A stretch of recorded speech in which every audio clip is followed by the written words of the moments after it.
Assalamualaikum warahmatullahi wabarakatuh. Nama saya Susilawati Ningsi. Saya dari Program Studi Pendidikan Bahasa dan Sastra Indonesia Angkatan 2021 Universitas PGRI Wiranegara Pasuruan dengan NIM 21188201011. Saya di sini akan menjelaskan sedikit materi mengenai sosiolinguistik. Nah, dari materi sosiolinguistik ini saya mengambil tugas yaitu bertemakan komunikasi antar masyarakat dimanapun dan kapanpun dalam dunia cyber. Nah, untuk itu mari kita simak bersama-sama penjelasan dari saya. Yang pertama yaitu proses komunikasi dalam dunia cyber. Komunikasi adalah suatu hal yang tidak bisa lepas dari kehidupan semua orang. Dengan adanya komunikasi, manusia bisa saling bertukar pesan satu sama lain. Komunikasi bisa juga digolongkan sebagai sebuah proses. Proses tersebut nantinya dapat mempengaruhi dan memberikan efek kepada orang yang menerima pesan komunikasi tersebut.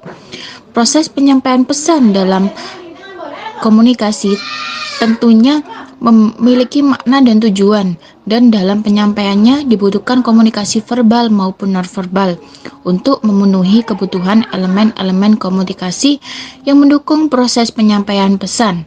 Karena itu, kesempurnaan dalam perencanaan terhadap elemen-elemen komunikasi menjadi penentu berhasil atau tidaknya penyampaian pesan untuk menimbulkan efek yang sesuai dengan yang diharapkan.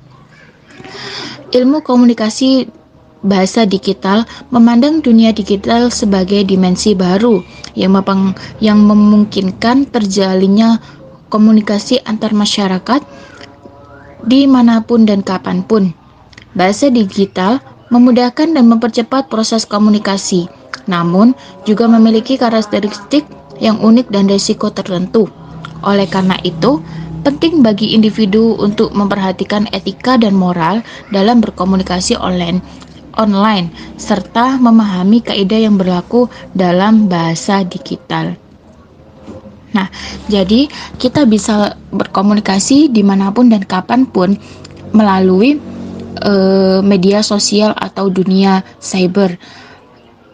Fungsi komunikasi kita dalam dunia cyber atau dunia digital yaitu yang pertama menginformasikan.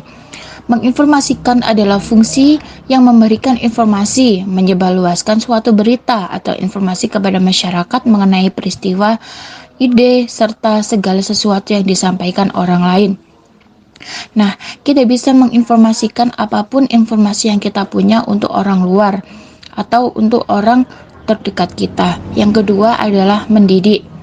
Mendidik adalah fungsi komunikasi yang menjadi sarana pendidikan. Dengan komunikasi, manusia dapat menyampaikan ide dan pikiran kepada orang lain agar terbentuk manusia yang maju dan lebih baik. Yang ketiga adalah menghibur. Fungsi komunikasi yang digunakan atau berguna sebagai sarana menyampaikan hiburan atau menghibur orang lain. Jadi, lewat komunikasi, kita bisa menghibur atau memberikan lelucon kepada orang lain. Yang keempat adalah mempengaruhi.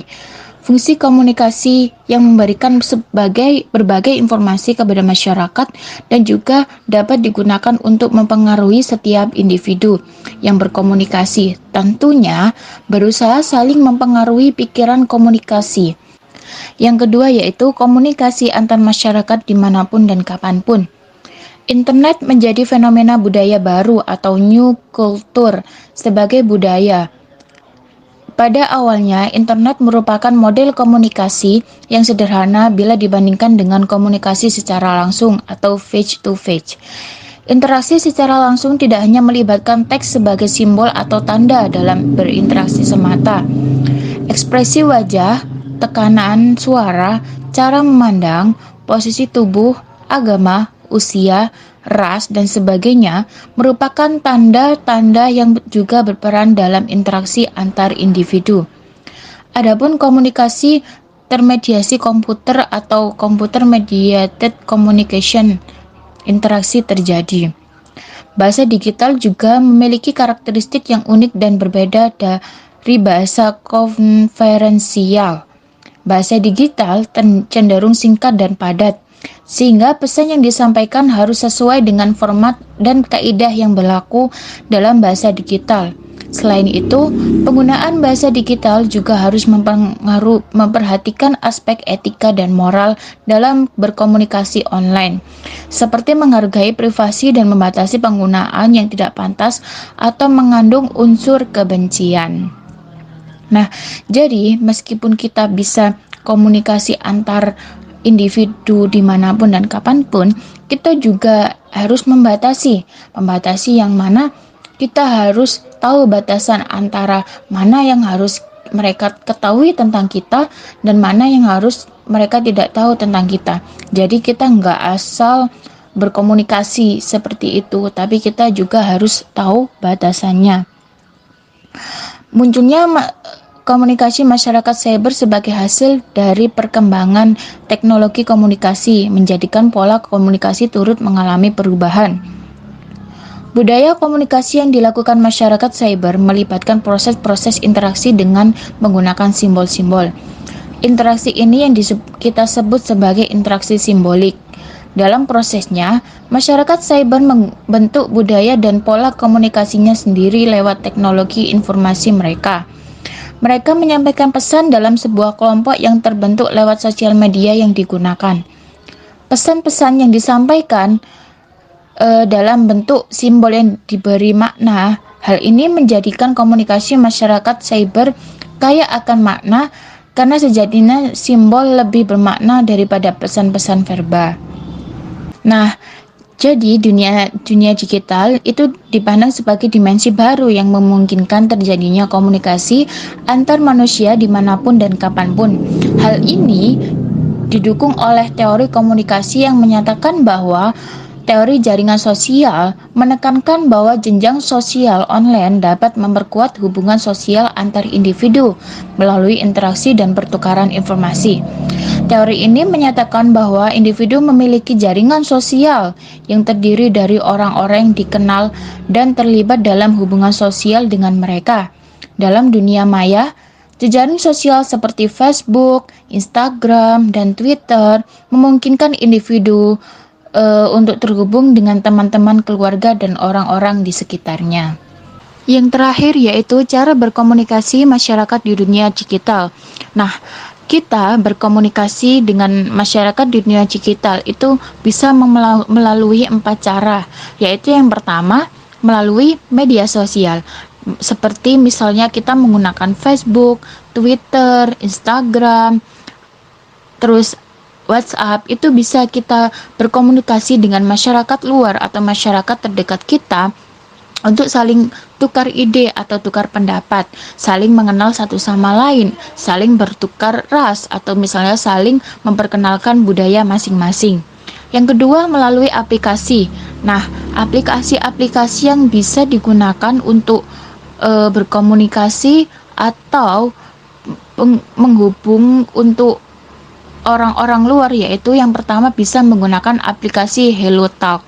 HelloTalk ini sangat membantu kita dalam menyampaikan informasi kepada orang-orang luar, yaitu misalnya kita melakukan percakapan atau kita meminta bantuan mengoreksi, bahkan kita bisa belajar bahkan kita bisa mempelajari mereka tentang budaya kita atau mengajarkan mereka tentang seperti bahasa-bahasa kita. Yang ketiga adalah memanfaatkan Google Terjemah atau Google Translate. Nah, dari Google Translate ini kita bisa menerjemahkan apa yang mereka bicarakan. Misalnya nih, kita mengirim pesan menggunakan bahasa kita yaitu bahasa Indonesia. Nah, pesan sampai di sana itu juga menggunakan bahasa Indonesia. Jadi, misalnya kita berbicara dengan orang Inggris, kita memanfaatkan Google Terjemah itu dalam menerjemahkan bahasa kita, yang nantinya orang Inggris itu akan menerjemahkan bahasa kita menggunakan bahasa mereka. Lalu, mereka membalas pesan kita menggunakan bahasa mereka. Dengan respon kita juga harus menerjemahkan apa yang mereka katakan atau yang mereka bicarakan. Yang terakhir adalah mengirimkan pesan lewat pos online. Nah, menarik nih. Kita juga bisa kok mengirimkan pesan lewat pos online. Contohnya seperti kita mengirim surat itu lewat pos online bisa. Nanti di pos online itu sudah ada yang namanya template surat atau kop surat, itu sudah tercantum di sana. Tapi kelemahannya lewat pos online ini itu kita nggak langsung bisa berkomunikasi atau via chat gitu, nggak bisa. Jadi kita harus membaca dulu, kita menerima pesan dulu dari orang luar atau orang terdekat kita yang tempatnya jauh, saudara-saudara kita yang tempatnya jauh, itu nanti mereka bisa berkirim pesan lewat pos online. Nanti kita baca dulu, baru kita balas pesan-pesan mereka. Nah, seperti itu tentang cara berkomunikasi kita atau cara komunikasi kita terhubung dengan masyarakat dimanapun dan kapanpun. Dari beberapa referensi atau beberapa media-media yang bisa kita gunakan untuk berkomunikasi dengan orang yang ada di luar sana. Terima kasih sudah menyimak dan mendengarkan apa yang materi saya berikan. Sekian dari saya. Wassalamualaikum warahmatullahi wabarakatuh.